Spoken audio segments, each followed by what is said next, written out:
.90 سے لے کے .80 کے بیچ میں یہ سارے ملک ہیں، جس میں آسٹریلیا ہے، بیلجیم ہے، کینیڈا ہے، آئرلینڈ ہے، برطانیہ ہے، لگزمبرگ ہے، نیوزی لینڈ ہے، جرمنی ہے، نیدرلینڈز ہے.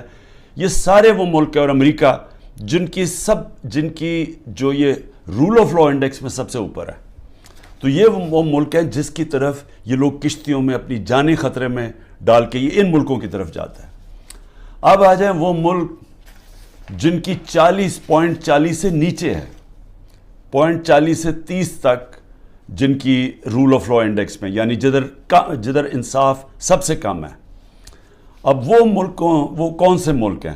جس میں ملک ہیں افغانستان ہے، میانمار ہے جدھر یہ ابھی تباہی مچی ہوئی ہے، جدھر ملٹری نے سنبھالا ہوا ملک، ادھر پاکستان ہے، یوگینڈا ہے، زمبابوے ہے، کانگو ہے یعنی افریقہ کے ملک ہیں، موزمبیک ہے، ایتھیوپیا ہے جدھر بھی ابھی خانہ جنگی چلی ہے.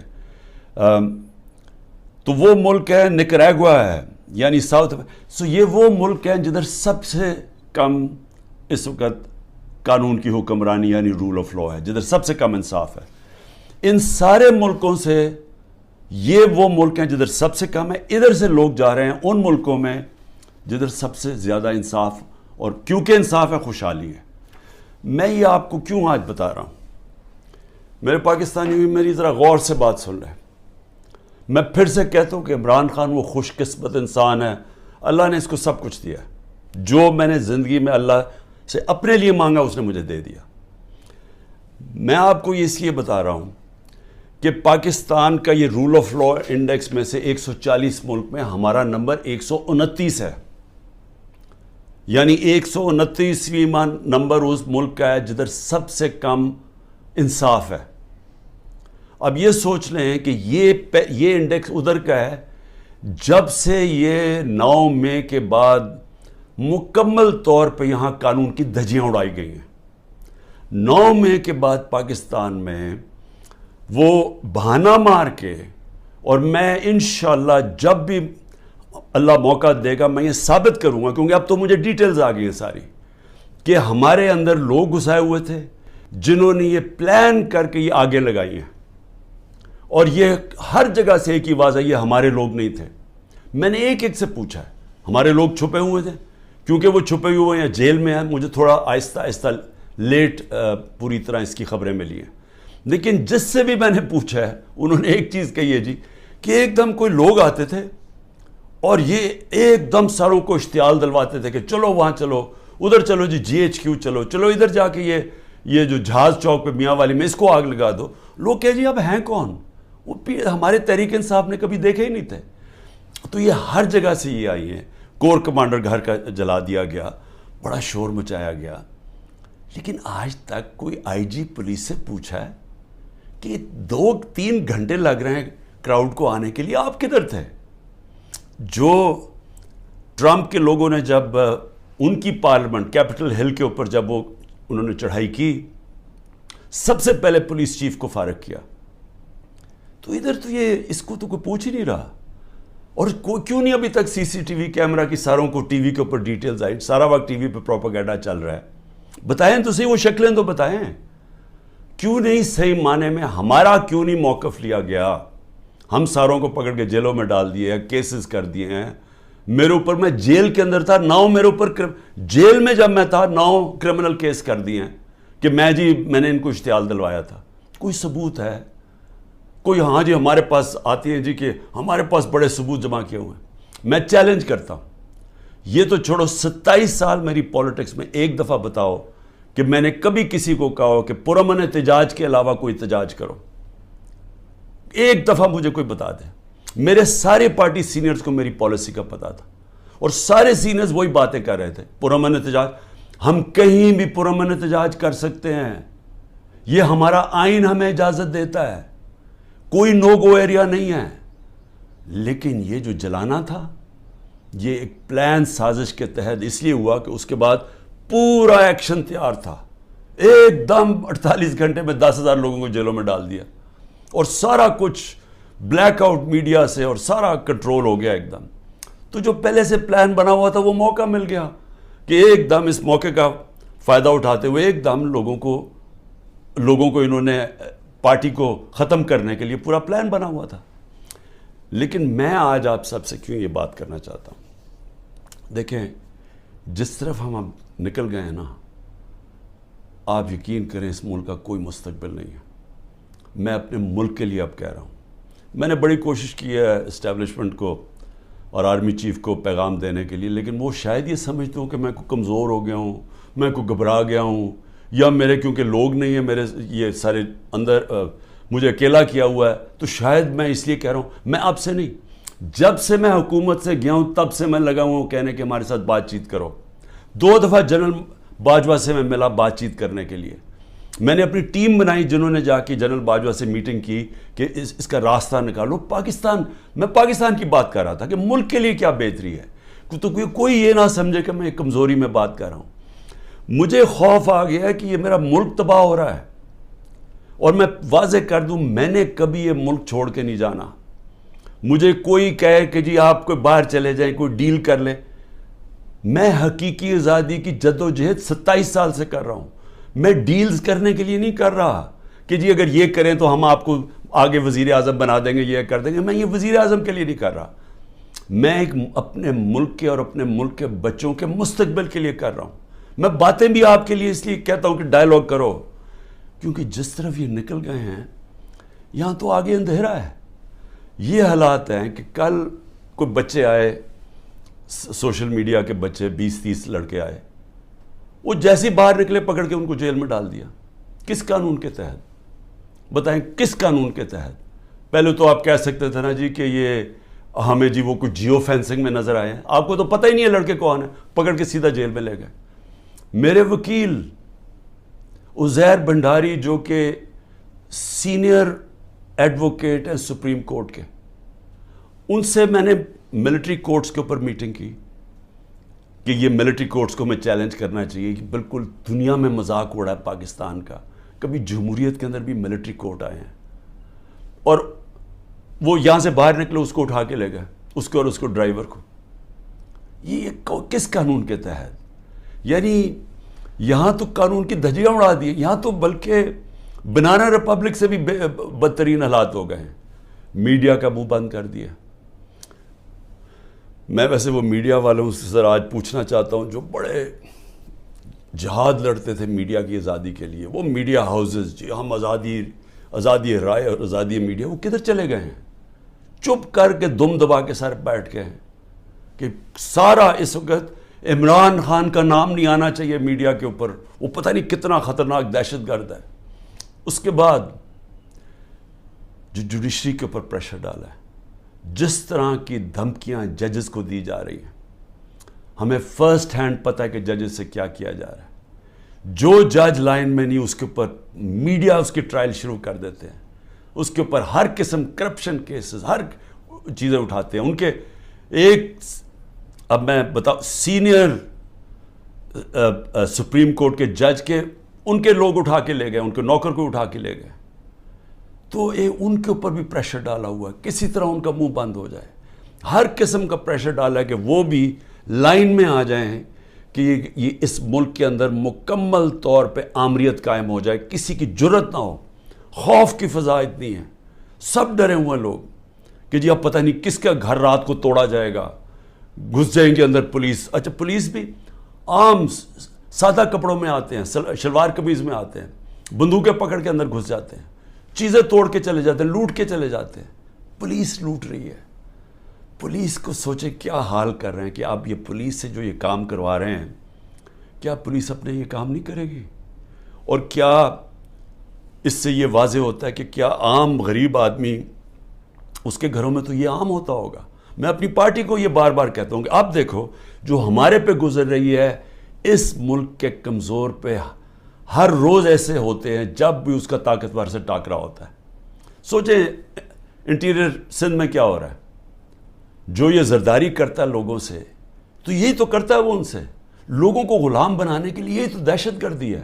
FIR کٹوا دی, مارے پڑوا دی, اغوا کر دیا, مروا دیا. تو یہ تو وہ بھی کرتا ہے.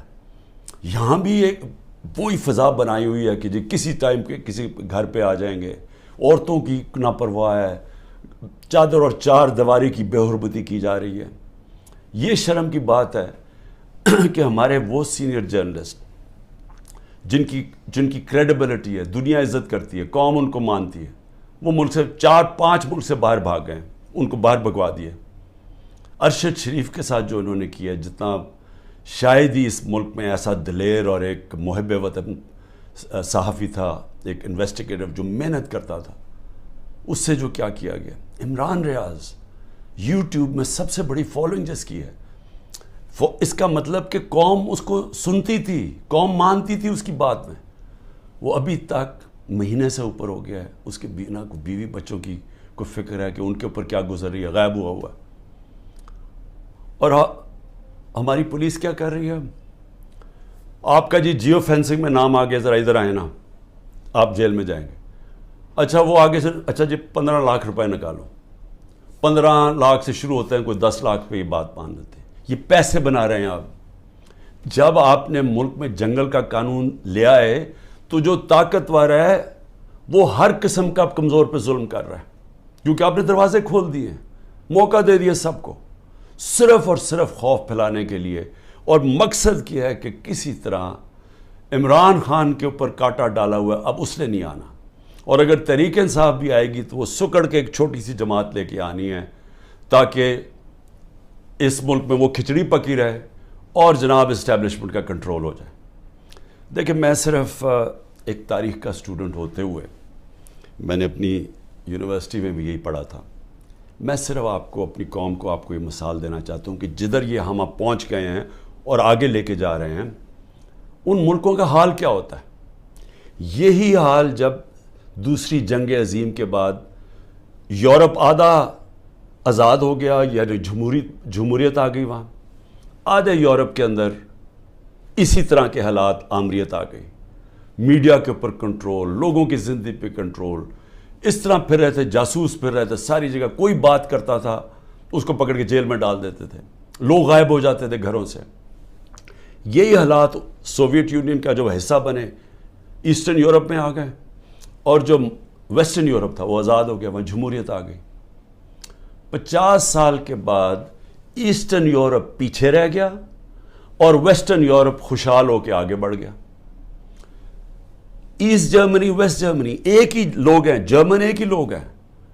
ایسٹ جرمنی میں آ گئے اسی طرح کے حالات, آمریت آ گئی, ویسٹ جرمنی آزاد ہو گیا, ویسٹ جرمنی آسمانوں پہ چلا گیا, ایسٹ جرمنی پیچھے رہ گیا. اسپین کے اندر ڈکٹیٹرشپ آ گئی, وہاں یہی حالات تھے جو آج ہمارے سے ہو رہا ہے. اسپین میں یہ 30 سال کے لیے فرینکو بیٹھ گیا ایک ڈکٹیٹر. سارا ویسٹرن یورپ آگے نکل گیا, اسپین پیچھے رہ گیا. سب سے کم خوشحالی اسپین میں تھی. ساؤتھ کوریا, نارتھ کوریا ایک ہی لوگ ہیں, کورینز. نارتھ کوریا کے اندر ڈکٹیٹرشپ آ گئی, ساؤتھ کوریا کے اندر جمہوریت آ گئی. آج ساؤتھ کوریا آسمانوں پہ ہے, نارتھ کوریا میں لوگ بھوکے مر رہے ہیں. ابھی BBC کی ڈاکیومنٹری آئی ہے کہ لوگ بھوکے مر رہے ہیں نارتھ کوریا میں. ایک ہمیں پتہ ہے, ہمیں جب ایک چیز کی سمجھ ہے کہ آزاد انسان ہی اوپر جاتے ہیں, ان کی پرواز اوپر ہوتی ہے. جب قرآن کے اندر فرعون کو, اس کے تکبر کو, اس کے خلاف اللہ جب اس کے اوپر جب تبصرے ہوتے ہیں قرآن میں, تو کیا ہوتا ہے کہ فرعون انسانوں کو غلام بنا رہا تھا, اور لا الہ الا اللہ انسان کو انسان کی غلامی سے آزاد کرتا ہے. تو جو انسانوں کو غلام بناتا ہے, اللہ نے اس کو جو فرعون کی مثال بتائی ہوئی ہے. نبی صلی اللہ علیہ وسلم نے مدینہ کی ریاست میں انسانوں کو آزاد کیا تھا لا الہ الا اللہ سے, اور عدل اور انصاف سے, حقوق دے کے. ہر انسان کے حقوق تھے, عورتوں کے حقوق دیے گئے, غلاموں کے حقوق دیے گئے, اقلیتیں برابر کے شہری بن گئے. حضرت علی رضی اللہ تعالیٰ کیس ہار جاتے ہیں یہودی شہری سے جب وہ خلیفہ وقت ہوتے ہیں. اس طرح کا انصاف تھا. انصاف نے انسانوں کو آزاد کیا, اور وہ آزاد انسانوں نے دنیا کی امامت کی. تو یہاں تو الٹا جا رہا ہے, یہاں تو انسانوں کو غلام بنایا جا رہا ہے کہ گھروں میں تم اگر یہ بات نہیں مانو گے تمہیں ماریں گے, تمہیں یہ کریں گے, تمہیں اٹھا لیں گے, تم نہیں ہو تو تمہارے رشتہ داروں کو اٹھا دیں گے. اگر وہ باہر پاکستانی بیٹھے یا رشتہ داروں کو پکڑ لیتے ہیں, کس قانون کے تحت؟ تو جس طرف ہم جا رہے ہیں, ہمارا کوئی مستقبل نہیں ہے میرے پاکستانیوں. میں کل جا رہا ہوں, ہر وقت میں جیل کے لیے تیار ہوں. میں اس وقت ہر قربانی کے لیے تیار ہوں. نہ میں نے کوئی ڈیل کرنی ہے. جس طرح میں نے کہا, میرا کبھی کسی صورت میں اس ملک سے باہر نہیں جاؤں گا, کیونکہ میرے پاس کون سے باہر پیسے پڑے ہوئے ہیں. تو میرا تو ملک یہ ہے, میں تو سب کچھ بیچ کے اس ملک میں آیا ہوں. میں تو کشتیاں میں نے ہمیشہ فیصلہ کیا تھا کہ یہ میرا گھر ہے, ادھر میرا جینا مرنا ہے. کسی صورت نہ جانا ہے, نہ میں نے کوئی ڈیل کرنی ہے کہ جی -1 کر لو. میں اس لیے تو نہیں پالیٹکس میں آیا تھا. میں تو حقیقی آزادی کے لیے آیا تھا. میں تو یہ اگر ڈیلز کرنی ہوتی بہت پہلے ڈیلز کر لیتا. میری جد و جہد رہے گی جب تک میرا ملک حقیقی طور پہ آزاد نہیں ہوتا. اور اس کے لیے جیل کے لیے بھی تیار ہوں. کل میں جا رہا ہوں, کوئی 19 میری بیلز ہیں.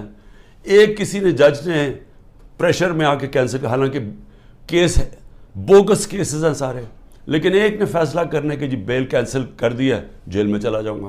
اس کے لیے بھی تیار ہوں, تیاری کر کے جاؤں گا. وہ نہیں جاؤں گا تو کوئٹہ میں کیس کر دیا.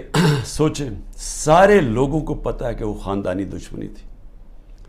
ابھی قتل ہوتا ہے تو 4 گھنٹے کے بعد جناب لا منسٹر کہتے ہیں عمران خان نے قتل کر دیا. یہ اسی طرح ہے جب وہ میرے اوپر جب وہ گولی چلائی تھی وہ اس نے شوٹر نے, نوید نے, تو ابھی چند منٹوں کے بعد ڈی پی او کے فون سے وہ ساروں کو میسج چلی جاتی ہے, جی میں دینی, یعنی کہ وہ دینی انتہا پسند ہے, عمران خان نے دین کی توہین کی یا کیا. وہ پہلے سے پتا تھا. یہ بالکل وہی ہے. 4 گھنٹے, اس کے 40 گھنٹے کے بعد ایف آئی آر کٹتی ہے. ایف آئی آر 40 گھنٹے کے بعد کٹتی ہے. 4 گھنٹے کے بعد جناب لا منسٹر کہتے ہیں عمران خان نے مار دیا اس کا.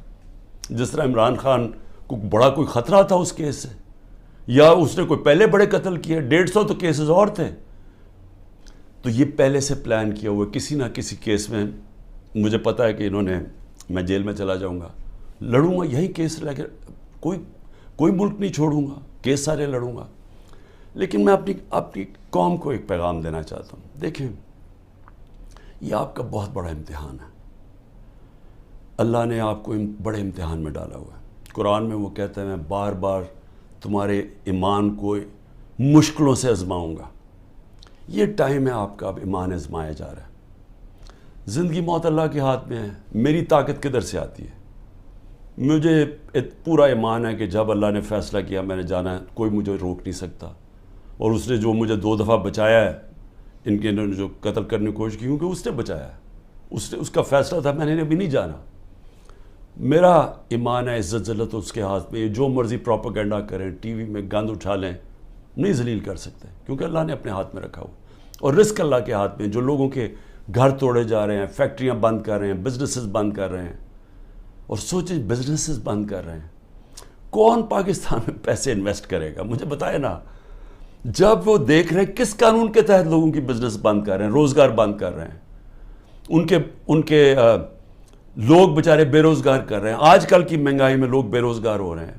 کس قانون کے تحت؟ کوئی ان کو فکر نہیں ہے. فرعون بنے ہوئے ہیں, جو مرضی چاہیں کر سکتے ہیں. خوف کہ جو ہماری دہشت پھیل جائے, بس ڈرایا ہوا ہے لوگوں کو. تو پاکستانیوں سن لو میری بات. آپ ہیں محمد مصطفیٰ صلی اللہ علیہ وسلم کے امت, دنیا کے سب سے عظیم لیڈر. آپ کا کلمہ ہے لا الہ الا اللہ, نہیں ہے خدا سوائے اللہ کے کوئی. آپ نے اپنی آزادی کے لیے جد و جہد کرنی ہے. میں نے ہمیشہ کہا کہ پرامن احتجاج کرتے ہیں شہری. کوئی اپنی فوج کے سامنے نہیں لڑتا, کوئی اپنی پولیس کے سامنے نہیں لڑتا. ہم ان سے لڑنے نہیں آئے, ہم کوئی انتشار پھیلانے نہیں آئے, لیکن ہمارا حق ہے پرامن احتجاج. آپ نے ابھی سے مینٹلی تیار ہونا ہے. انہوں نے مجھے جیل میں ڈالنا ہے, اور ان کا خیال ہے کہ جب مجھے جیل میں ڈالیں گے, اب انہوں نے اتنا خوف پھیلا دیا کہ سب چپ کر کے بیٹھ جائیں گے. آپ نے اگر یہ ظلم قبول کر لیا, اور یاد رکھیں آپ 25 کروڑ ہیں, اگر 25 کروڑ لوگ سہم گئے اور خوف کے سامنے جھک گئے, تو میں آپ کو بتا رہا ہوں آپ کا کوئی مستقبل نہیں ہے. پھر یا تو یہ کشتیوں میں لوگ نکلیں گے اور بیچارے اسی طرح جان کھوتے رہیں گے، سمندروں میں ڈوبتے رہیں گے اور وہاں دھکے کھاتے رہیں گے، اور یا پھر جو آپ کے پروفیشنلز ہیں وہ ملک چھوڑ کے ویسے دنیا میں ڈیمانڈ ہے وہاں چلے جائیں گے، تو ملک کا تو کوئی فیوچر نہیں رہے گا۔ اور یہ چوروں کے ہاتھ میں جن کو اوپر بٹھا دیے لا کے، جن کو 30 سال سے ثابت کر رہے ہیں، یہ ایک دوسرے کی چوری کو 30 سال سے لوگوں کو بتا رہے ہیں کہ کون بڑا چور ہے، جو یہی اسٹیبلشمنٹ بتا رہی ہے کہ کتنے بڑے چور ہیں۔ اگر ان کے نیچے اور ان کی غلامی کرنی ہے اور یہ خوف کی وجہ سے، میرا کیا ہے کہ اس غلامی سے موت بہتر ہے۔ یہ کوئی زندگی نہیں ہے، غلاموں کی کوئی زندگی نہیں ہے، صرف پرواز آزاد لوگوں کی ہے۔ اقبال کا شاہین صرف آزاد ہو کے تو اوپر جا سکتا ہے، غلام تو غلام رہتے ہیں۔ جس طرح مولانا رومی نے کہا کہ جب اللہ نے تمہیں پر دیے ہیں کیوں چونٹیوں کی طرح رینگ رہے ہو، غلام چونٹیوں کی طرح رینگتے ہیں۔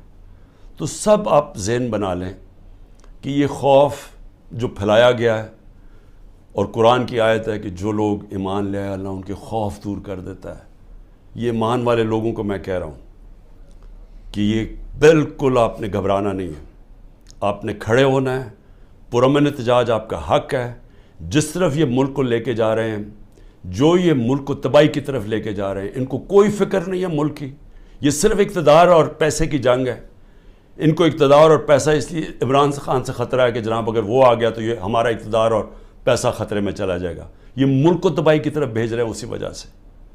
اور اسی لیے میں سب کو آخر میں پیغام دیتا ہوں کہ ذہنی طور پہ تیار ہو جائیں کہ کبھی بھی آزادی کوئی پلیٹ میں رکھ کے نہیں دیتا، آزادی کے لیے قربانیاں دینی پڑتی ہیں، اور آپ سب کو، میں بھی تیار ہوں، آپ سب کو تیار ہونا چاہیے قربانیوں کا۔ پاکستان پائندہ باد۔